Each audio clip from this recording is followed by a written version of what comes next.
মৰমৰ ছাত্ৰ-ছাত্ৰীসকল তোমালোক সকলোকে আমাৰ এই চেনেলটোলৈ পুনৰবাৰ স্বাগতম জনাইছোঁ। আজিৰ এই ভিডিঅ'টিত অসম জাতীয় বিদ্যালয়ৰ চতুৰ্থ শ্ৰেণীৰ আৱাৰ ইংলিছৰ lesson number 1 Chintu saves the forest এই লেশ্যনটি মই তোমালোকক বুজাই দিবলৈ চেষ্টা কৰিম। তোমালোকে ভিডিঅ'টি শেষলৈকে চাই থাকিবা। লেশ্যন 1 মানে হৈছে পাঠ নম্বৰ 1। ঠিক আছে, পাঠ 1। পাঠটিৰ নাম কি আছিলে? Chintu saves the forest. Chintu saves the forest আছিলে এই লেশ্যনটিৰ নাম অৰ্থাৎ পাঠটিৰ নাম। চিন্টু চেভছ দ্য ফৰেষ্ট মানে হৈছে চিন্টুৱে অৰণ্য বা হাবিখন বচালে। অৰ্থাৎ চিন্টু হৈছে এটা বান্দৰৰ নাম, চেভছ মানে হৈছে বচোৱা, আৰু ফৰেষ্ট মানে হৈছে হাবি বা অৰণ্য। ঠিক আছে, অৰ্থাৎ চিন্টু চেভছ দ্য ফৰেষ্ট মানে হৈছে চিন্টুৱে হাবি বা অৰণ্যখন বচালে। কেনেকৈ বচালে আমি চাওঁ আহা। এতিয়া ইয়াতে যিটো চিন্টু বুলি কৈছে, চিন্টু হৈছে এটা বান্দৰৰ নাম। ঠিক আছে, এতিয়া চোৱা next. It is a hot summer day. Summer মানে হৈছে গ্ৰীষ্মকালৰ, গৰমৰ দিনৰ কথা কৈছে। It is a hot summer day অৰ্থাৎ এটা গ্ৰীষ্মকালৰ এটা গৰমৰ দিন।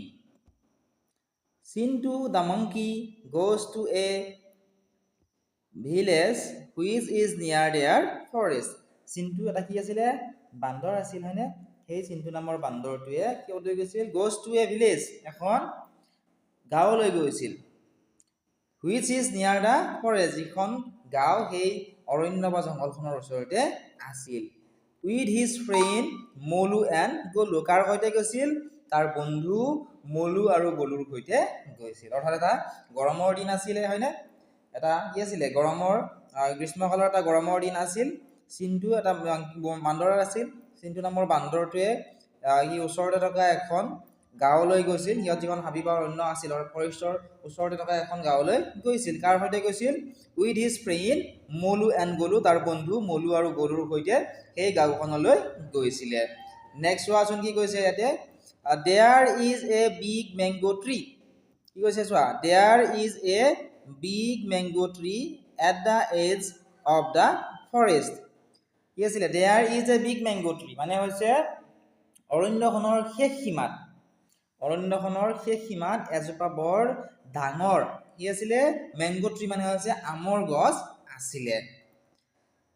ইট বিয়াৰ্ছ ভেৰি চুইট মেংগোজ, আৰু সেই আমৰ গছজোপাত বহুত মিঠা মিঠা আম লাগিছিলে।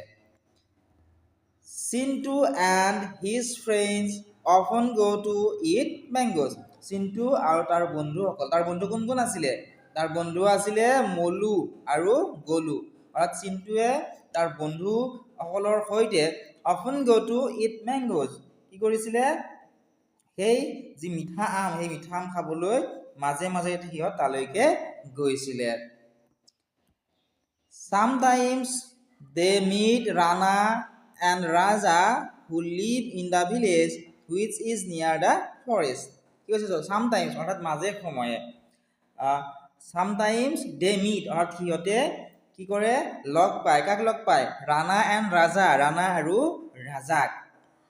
who live in the village which is near the forest, যিয়ে এই ওচৰতে থকা এই হাবিখনৰ ওচৰতে থকা গাঁওখনত বাস কৰে। they also come to eat mangoes. they also come to eat mangoes অৰ্থাৎ সিহঁতেও তালৈকে কি কৰে? আম খাবলৈ আহে। Chintu gives them ripe mangoes and thus they have become friends. Chintu give them ripe mangoes, ripe মানে হৈছে পকা, ঠিক আছে, পকা পকা আম। চিন্টু বান্দৰ আছিলে, গতিকে চিন্টু কি কৰিছিল? সিহঁতক মানে কাৰ কথা কৈছে? ৰাণা আৰু ৰাজাক কি দিছিলে? ৰাইপ মেংগোজ দিছিলে, অৰ্থাৎ পকা পকা আম খাবলৈ দিছিলে। আৰু এনেদৰে সিহঁতে কি হৈছিল? ভাল বন্ধু হৈ পৰিছিলে। ইয়াতে তোমালোকে চোৱাচোন, ইয়াতে ৱাৰ্ড নোটত ইয়াতে কি দিছে চোৱাচোন? এটা শব্দ দিছে এজ। এজ মানে কি হৈছে? বৰ্ডাৰ। ঠিক আছে, EDGE। এজ মানে হৈছে এইটো দাঁতি বুলি ক'ব পাৰা। ঠিক আছে, দাঁতি শব্দটো ভুল নহয় ইয়াৰে অসমীয়া অৰ্থটো। তাৰপিছত প্ৰান্ত বুলি ক'ব পাৰা। ঠিক আছে, নেক্সট চোৱা তোমালোকে। তাৰপিছত কি হ'ল চোৱাচোন? Chintu is enjoying one bite of sweet fleshy mangoes. Chintu is enjoying, enjoy মানে কি? উপভোগ কৰি থকা, হয়নে? One bite of a sweet fleshy mango. চিন্টুৱে কি কৰি আছিল? চিন্টুৱে এটা সতেজ আমৰ এটা অংশ সি খাই আছিলে। টুডে হি ইজ এলন, আজি কিন্তু সি কি কৰিছিল, অকলশৰীয়া আছিল। অৰ্থাৎ সি আজি অকলেই সেই ওচৰৰ গাঁওখনলৈ সি কি কৰিছিল, পকা আম খাবলৈ আহিছিল। ঠিক আছে, আগতে কি কৰিছিল, তাৰ বন্ধুসকলৰ লগত তালৈকে আহিছিল, কেতিয়াবা ৰাজা আৰু ৰাণাও তালৈকে আহিছিল, কিন্তু আজি সি অকলে আহিছিল। His friends Molu and Golu do not want to come with them as they are not hungry. এতিয়া চিন্টুৰ বন্ধু কোন আছিলে, চিন্টুৰ বন্ধু আছিলে মলু আৰু গলু, হয়নে? মলু আৰু গলুৱে তালৈকে আহিব বিচৰা নাছিল, আম খাবলৈ আহিব বিচৰা নাছিল। কিহৰ কাৰণে আহিব বিচৰা নাছিল? as they were not hungry, অৰ্থাৎ সিহঁতৰ আজি কি নাছিল, ভোক নাছিল, গতিকে সেইকাৰণে সিহঁতে তালৈকে আম খাবলৈ আহিব বিচৰা নাছিল। তাৰপিছত কি হ'ল চোৱাচোন, suddenly Chintu sees two men going inside the forest. suddenly মানে হঠাতে, চিন্টু sees অৰ্থাৎ হঠাতে চিন্টুৱে দেখা পালে, কি দেখা পালে, two men going inside the forest, দুজন মানুহে হাবিখনলৈ গৈ থকা সি দেখিবলৈ পালে। যেতিয়া সি ওপৰত বহি আম খাই আছিল, তেতিয়া সি দেখিবলৈ পালে যে দুজন মানুহে কি কৰিছিল, সেই হাবিখনলৈ গৈ আছিলে। দে আৰ টকিং, ইয়াতে কি কৰি আছিল, কথা পাতি আছিল। অৰ্থাৎ মানুহ দুজনৰ কথা কৈছে, মানুহজনে কি কৰি আছিল, কথা পাতি আছিল। কি কথা পাতিছিলে চোৱাচোন, ফাৰ্ষ্ট মেন অৰ্থাৎ প্ৰথমজন মানুহে কি কথা পাতিছিল চোৱা, there are many valuable trees in this forest. দুজন মানুহ আছিল, তাৰে প্ৰথম মানুহ বা এজন মানুহে কৈছিল যে এই অৰণ্যখনত বহুতো মূল্যৱান গছ আছে। ভেলুৱেবল ট্ৰিজ মানে কি, মূল্যৱান গছ আছে, এই অৰণ্যখনত বহুতো মূল্যৱান গছ আছে। If we can cut those trees and sell them, we will earn a lot of money and we will be rich. আৰু মানুহজনে কৈছিল যে যদিহে আমি এই গছবোৰ কাটি বিক্ৰী কৰিব পাৰোঁ, আমি বহুতো টকা উপাৰ্জন কৰিব পাৰিম আৰু আমি বহুত ধনী হ'ব পাৰিম। ঠিক আছে, প্ৰথম মানুহজনে কৈছিল। আৰু এবাৰ কি ক'লে চোৱাচোন, প্ৰথম মানুহজনে কৈছিল যে ইয়াতে কি আছে, বহুতো মূল্যৱান গছ আছে, যদিহে আমি এই মূল্যৱান গছসমূহ কাটি বিক্ৰী কৰিব পাৰোঁ, আমি বহুত টকা উপাৰ্জন কৰিব পাৰিম আৰু আমি অতি সোনকালে বহুত বেছি ধনী হ'ব পাৰিম। নেক্সট চোৱাচোন, ছেকেণ্ড মেনজনে কি ক'লে, অৰ্থাৎ দ্বিতীয় মানুহজনে কি কৈছিলে, দ্বিতীয় মানুহজনে ক'লে ইউ আৰ ৰাইট, কি ক'লে, তুমি ঠিকেই কৈছা বা তুমি কোৱা কথাখিনি শুদ্ধ বুলি ক'লে। But the government does not allow anybody to cut trees without permission. তাৰপিছত ছেকেণ্ড মানুহজনে ক'লে তুমি যি কৈছা সঁচাই কৈছা, যে আমি যদি এইখিনি গছ কাটি বিক্ৰী কৰিব পৰা আমি বহুত বেছি ধনী হ'ব পাৰিম, কিন্তু চৰকাৰে, আৰু গভৰ্ণমেণ্ট মানে হৈছে চৰকাৰে, কিন্তু চৰকাৰে আমাক এই গছবিলাক অনুমতি নোলোৱাকৈ কাটিবলৈ নিদিয়ে। এনেদৰে ছেকেণ্ড অৰ্থাৎ দ্বিতীয় মানুহজনে ক'লে। তাৰপিছত প্ৰথম মানুহজনে কি ক'লে চোৱাচোন, first man, don't worry we will do it secretly. প্ৰথম মানুহজনে কি ক'লে যে ডোণ্ট ৱৰি অৰ্থাৎ তুমি চিন্তা নকৰিবা, উই উইল ডু ইট চিক্ৰেটলি, আমি কি কৰিম, এইটো মনে মনে বা গোপনে কৰিম। অৰ্থাৎ চৰকাৰে গম নোপোৱাকৈ আমি কি কৰিম, মনে মনে গছখিনি কাটি আমি বিক্ৰী কৰিম আৰু বহুতো টকা আমি উপাৰ্জন কৰিবলৈ পাৰিম। নেক্সট চোৱা, ছেকেণ্ড মেন অৰ্থাৎ দ্বিতীয় মানুহজনে কি ক'লে, let's start cutting the trees tomorrow then. তেতিয়া দ্বিতীয় মানুহজনে ক'লে ঠিক আছে, তেন্তে আমি অহাকালিৰে পৰা গছবিলাক কাটিবলৈ আৰম্ভ কৰিম। এনেদৰে দ্বিতীয় মানুহজনে ক'লে। নেক্সট কি ক'লে চোৱাচোন, আই উইল এৰেঞ্জ ফৰ চাম মেন টু হেল্প আছ। আৰু মানুহজনে ক'লে যে মই কি কৰিম, এৰেঞ্জ কৰা মানে কি হয়, এৰেঞ্জ কৰা মানে হৈছে গোটোৱা বা মেনেজ কৰা। ঠিক আছে, আই উইল এৰেঞ্জ ফৰ চাম মেন টু হেল্প আছ, মই আমাক সহায় কৰিব, এই গছ কটা কামত সহায় কৰিবৰ কাৰণে কেইজনমান মানুহক মই আৰু লগত লৈ আহিম। এনেদৰে দ্বিতীয় মানুহজনে ক'লে। নেক্সট কি হ'ল চোৱাচোন, চিন্টু হিয়াৰ্ছ দেয়াৰ কনভাৰচেশ্যন। আৰু চিন্টুৱে কি কৰিছিল, গছৰ ওপৰত বহি আম খাই আছিল, হয়নে? সিহঁতকেইটা যেতিয়া হাবিখনলৈ যাওঁতে বা ফৰেষ্টলৈ যাওঁতে কথা পাতি আছিল, গতিকে চিন্টুৱে সিহঁতে যিখিনি কথা পাতিলে, অৰ্থাৎ সিহঁতে যে গছ কাটিব, মনে মনে গছ কাটি বিক্ৰী কৰি বহুত টকা উপাৰ্জন কৰিব, সেই কথাখিনি চিন্টুৱে শুনা পাইছিল। He does not know' what to do. চিন্টুৱে কিন্তু জনা নাছিল যে সি কি কৰিব লাগে বা কি কৰিব নালাগে, কি কৰিলে ভাল হয়, সেইটো সি নাজানিছিল।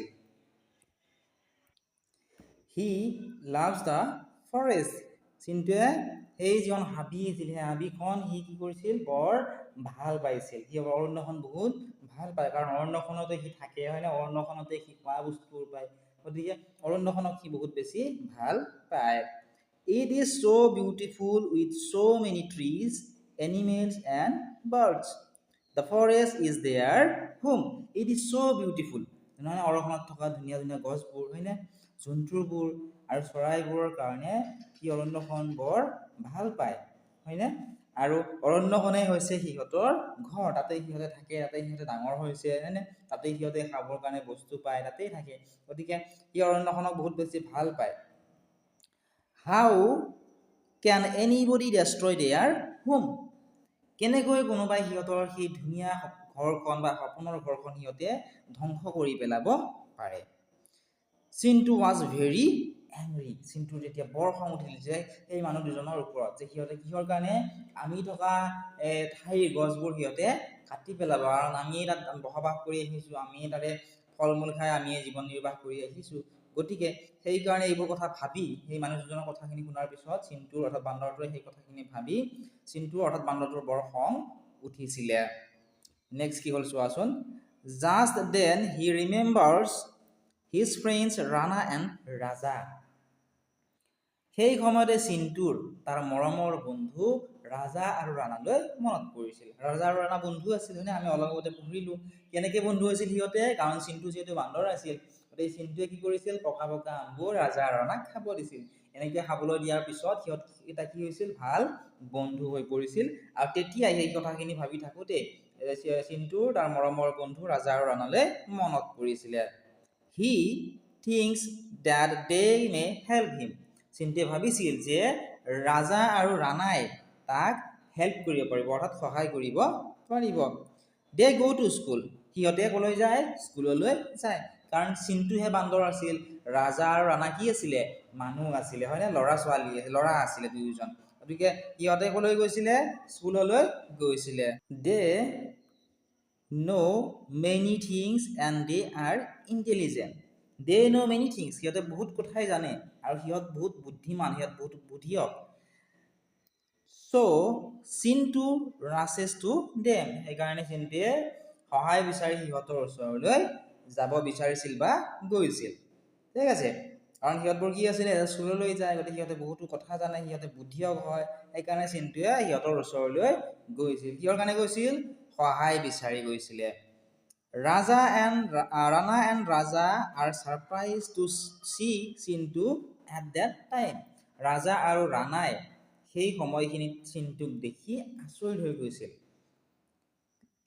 হে চিন্টু হোৱাট হেপেন তাৰপিছত সিহঁতকেইটাই কৈছিল যে হেৰা চিন্টু কি হৈছে কিবা অসুবিধা হৈছে নেকি এনেকৈ সিহঁতে কৈছিল ইউ লুক চ' ৱৰিড তোমাক বৰ দুখিত যেন লাগিছে এনেকৈ কোনে কৈছিল ৰাজা আৰু ৰাণাই কৈছিল দে আক্স সিহঁতে এনেকৈ ধৰণে কি কৰিছিল তাক অৰ্থাৎ চিন্টুক সুধিছিল ৰাজা আৰু ৰাণাই চিন্টুক সুধিছিল যে চিন্টু তোমাৰ কি হৈছে তোমাক বৰ দুখিত যেন লাগিছে Chintu tells them everything about the plan to those two men Chintu tells them চিন্টুৱে কি কৰিছিল ৰাজা আৰু ৰাণাক এই মানুহজনে যিখিনি কথা পাতি আছিল যে গছ কাটিব সিহঁতে গছ কাটি সেইবোৰ বিক্ৰী কৰি বহুত বেছি ধনী হৈ যাব সেই কথাখিনিৰ বিষয়ে চিন্টুৱে ৰাজা আৰু ৰাণাক গোটেইখিনি কথা বিৱৰি কৈছিলে নাও Rana and Raja are really very angry.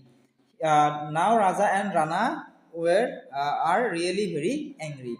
তাৰপিছত চিন্টুৰ কথাখিনি শুনাৰ পিছত ৰাজা আৰু ৰাণাৰ কি উঠিছিল বৰ খং উঠিছিল দে know how important trees are every living being কাৰণ সিহঁতে জানে যে গছবোৰ কিমান দৰকাৰী হয় প্ৰত্যেকটো জীৱিত বস্তুৰ কাৰণে কিহৰ কাৰণে দৰকাৰী হয় কাৰণ আমি উশাহত লোৱা অক্সিজেন ক'ৰ পৰা পাওঁ আমি উশাহত লোৱা অক্সিজেন আমি গছ গছনিৰ পৰাই পাওঁ গছ গছনি যেতিয়া খাদ্য প্ৰস্তুত কৰে হয়নে খাদ্য প্ৰস্তুত কৰাৰ সময়ত কি উৎপন্ন হয় অক্সিজেন গেছ উৎপন্ন হয় গছ গছনি যিহেতু অক্সিজেন গেছ নালাগে এইখিনি বায়ুমণ্ডলত এৰি দিয়ে আৰু সেইখিনি আমি উশাহত লওঁ আৰু আমি নিশাহত এৰি দিয়া কাৰ্বন ডাই অক্সাইডখিনি গছ গছনি খাদ্য প্ৰস্তুত কৰাৰ সময়ত ব্যৱহাৰ কৰে আপোনালোকে যদিহে আমাৰ ইউটিউব চেনেলটো ছাবস্ক্ৰাইব কৰি দিয়া নাই, চেনেলটো ছাবস্ক্ৰাইব কৰি দিবা। লগতে সম্পূৰ্ণভাৱে তোমালোকে আমাৰ এপত পাবা, যিসকল বন্ধু বান্ধৱীয়ে এপটো ডাউনলোড কৰা নাই বা ছাত্ৰ ছাত্ৰী এপটো ডাউনলোড কৰা নাই, তোমালোকে ডেছক্ৰিপশ্যনত দিয়া লিংকত ক্লিক কৰি এপটো ডাউনলোড কৰি ল'বলৈ নাপাহৰিবা। তাত তোমালোকে কুৱেশ্যন পেপাৰ, নোটছ, PDF সকলোবোৰ তাত তোমালোকে পাই যাবা।